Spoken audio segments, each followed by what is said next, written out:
Hi guys, welcome to my movie fan channel. My name's Tyler. If you guys are new to the channel, make sure you give me a thumbs up, hit the like button down below. It really helps out my channel. And also hit subscribe and the little notification bell. That way you get alerts for when I post a new video. You guys might notice I changed my background here. I'm in the process of moving right now. I'm experimenting, trying out different things. So things are crazy in the world as it is, but things are a little bit in flux here with the channel too. I'm trying to make things better for you guys and trying to figure some stuff out to bring better content. So I'm excited for that.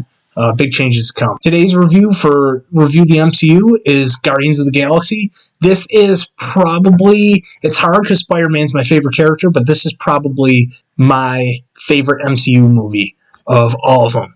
It's a toss-up between some of the Spider-Mans, like I said. Spider-Man's my favorite, but also Thor Ragnarok is one of my favorite movies all around in the MCU. A lot of the Avengers movies are good. The two recent ones, the first one, some of my favorites. But Guardians of the Galaxy, it has to be top like two, if not the best, my favorite. Some of the reasons why are the characters in this movie, the dynamic world that James Gunn creates, universe I should say. It's like a pocket universe that he created of the MCU. He really busted the door wide open for space and what could be up in the stars other than Earth. Obviously, they had Asgard and Thor, but is that a planet? Is that like another realm? This is totally different. It's like Star Wars with the creatures. There's different like planets and species and races of people, different cultures. There's different dynamics going on throughout the universe at play, other than what we're used to on Earth. But it feels very familiar to Earth. The humor is obviously Earth-based. We don't know any other kind in reality. But in the movie, it's very grounded with how the characters act. You can see yourself in some of the characters, like Star-Lord, Gamora. All of them have relatability factors in one way or another, or at least like a charm to them that you like, something that you gravitate towards. The humor is probably the best in this movie of any MCU movies. This is probably the funniest MCU movie, in my opinion, but I think a lot of people enjoy this movie for the humor it brings. James Gunn's kind of humor, the sarcasm, Rocket Raccoon's like thrashing, insulting humor, self-deprecating humor in some points. But just all the characters, for them to jump into this new franchise, which has spawned other movies off of it, with unknown characters that we've never seen before or anything else, to have them not start with their own individual movies and build up to like a team up of Guardians of the Galaxy, to just throw them all at you. The way the group comes together is just amazing. I love everything that has to do with how the Guardians meet, their relationships right off the bat, how those change and become more and more dynamic is also excellent. They expand on that in future movies, and it's just great. There are characters that are so set up now that you can plop them in any scenario, and the way they would react is how you would see them reacting, and it's so easy probably to write them, but it's done so beautifully that this is my favorite MCU movie for that reason. That's always the mark of good characters for me, is that you can take them and you can throw a scenario at them, and the dialogue that would flow from their mouth feels natural and feels right, and you can see them reacting in the ways that the movie portrays them. So this movie, I love Drax, how things go over his head, and he doesn't understand sarcasm, irony, he takes things literal. That's awesome. He's also built up to be this badass. I know a lot of people are like, he doesn't do anything in any of the movies to really like fight, or he looks stupid when he fight. They get a lot of the humor out of that, but they do build him up to be badass. He looks intimidating. He does some stuff that makes him somebody to be feared, but a lot of the humor comes from Drax looking silly just because he's so huge that for him to do something clumsy or something stupid, it's an easy laugh. I love Rocket Raccoon. I love how Bradley Cooper voices him with that accent and the gruffness. And it's funny that it's coming from such a small little creature, and he doesn't know he's a raccoon, and everybody else knows. Peter Quill is kind of the grounded character from this, and Chris Pratt obviously brings a lot of heart to the roles that he's in always. But in this movie especially, he grounds the story. You see it through his eyes, and you can relate to him because he is from Earth. So he's kind of your foot into this expanded universe. And it's funny that he knows Rocket is a raccoon, and he's like, what the hell is that? And I like Gamora and her relation to Thanos, and obviously that gets super developed throughout the rest of the movies, and that's important given how big of a role Thanos has in the major overarching franchise that has been the MCU. I think it was really interesting to have her dynamic in the group and what that means for Drax, whose wife was killed by Thanos. They're all intermingled in a way that is great.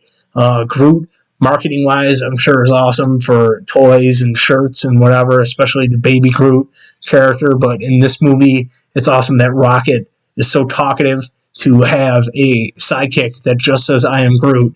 And nobody else knows what that means, but he sits and talks back and forth with them, kind of like Chewbacca in Star Wars. I always found that super amusing. Love the character. It's charming, the mannerisms they give him, and he will tilt his head at the right time to show he understands. That's great.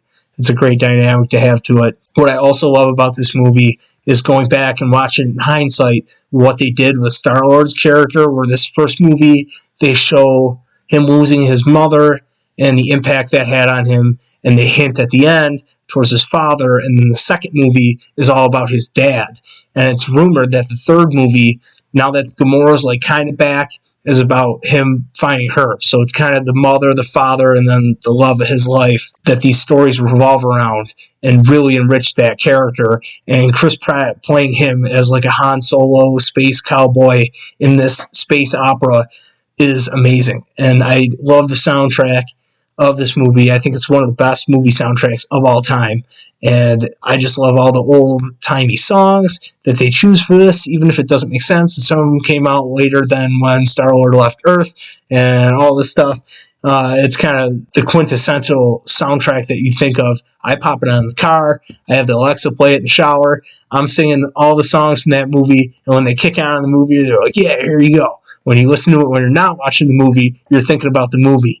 And that's always been awesome when you listen to the Guardians of the Galaxy soundtracks from all the different Guardians movies. Well, the two. I like that in the future movies, they're able to branch off of these minor characters that get such a good setup in this movie that you're like, man, this universe is so expansive that even the smallest characters, like Yondu, like James Gunn's brother, I forget his character's name, but they do some cool stuff with him. Take it for what it's worth that I don't remember his name, but they do some cool stuff with his character. Nebula gets expanded upon, which is cool. They go back to Ronan the Accuser and Jaimon Hansu's characters in Captain Marvel. And you see Thanos in this movie. He's got a little bit of a role here and there as a looming background character. Everybody's talking about him. Everybody knows who he is. They fear him. Ronan stands against him and doesn't serve him too well with his lust for power. It ends up killing him. But I'm sure Thanos would have took his betrayal really, really bad and would have killed him. I love this movie. This is how you do a team-up movie in the MCU to perfection. I love all the humor. The story of this is great, of how these ragtag misfits come together and how they're able to form a family and to show that family is more than just your blood in the overall Guardians franchise when you see how much of a dick Kurt Russell is to him.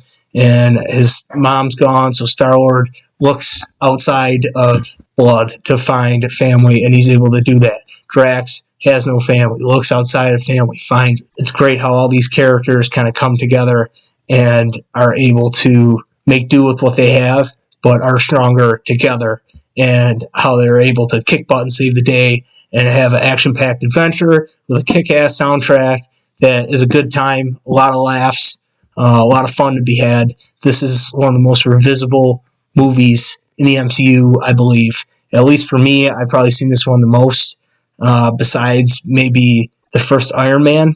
I watched that here and there, but Guardians I will put on no matter what kind of mood I'm in, because if you're in a bad mood, it'll make you in a better mood. If you're in a good mood, the laughs are heightened, the fun is heightened, everything is heightened. You enjoy a lot of the jokes more, they land with you, and this movie, just all around, is one of the best MCU movies they've done to date, and it even kind of changed the tone for future MCU movies. Like I said, you see Thor Ragnarok, it kind of took some of that humor, it grabbed from the space universe that James Gunn really busted the door open to, and Taika Waititi was able to come in, twist that to his style of humor, and it wasn't too jolting as it probably would have been, I believe, because Guardians of the Galaxy kind of established that humor could be done in that style, a movie in the MCU could be done in that style, and this is what space is like in the MCU outside of Asgard, where it's kind of like a Shakespeare play. That's my review of Guardians of the Galaxy, guys. One of my favorite MCU movies. Do not skip this movie in an MCU review. Going back in a marathon watching the movies, because this movie is well worth it to watch for what it does for the entire franchise, for the tie-ins it has, for the enriching characters, and for the dynamic that they have together, and just for the joy of watching it that you'll get reviewing it, having known what you know now, and also just to refreshing your memory of it and reignite some of the love you might have had for it when it first released. That's it for me, guys. I'm going to announce my schedule today, so tune in on my Facebook page, Twitter, and Instagram at Millennial Movie Fan, and I will upload a new schedule for this coming month of September, and I'm excited for some of the retro reviews we got. The MCU movies are still going in order. We're chugging along here, and I've been having a blast doing those. We also got some new movies coming out around me. I got a Bill and Ted review that I'm going to do for Friday. Also, a New Mutants review that came out this past week.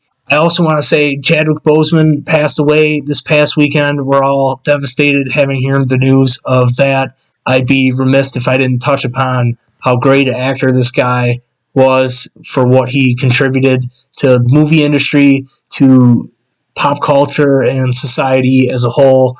I think he's done wonders for the imagination of everybody who's seen any of his movies, even the movies outside of the MCU. I encourage you guys to go watch 42 to see his portrayal of Jackie Robinson, which was amazing. All his other movies, I even like 21 Bridges. He was great in that. The guy's just inspiring. He was a hero to everybody, a perfect role model for little black boys and girls who never had a superhero in their life growing up, and for somebody that admired superheroes as much as I did, who pretended to be Spider-Man and Batman and jumped around in his living room. It's amazing that we were able to have a black superhero for these little kids to look up to, someone that was like them, that looked like them, and would give them hope that they can be involved in something bigger than themselves, do great things, and be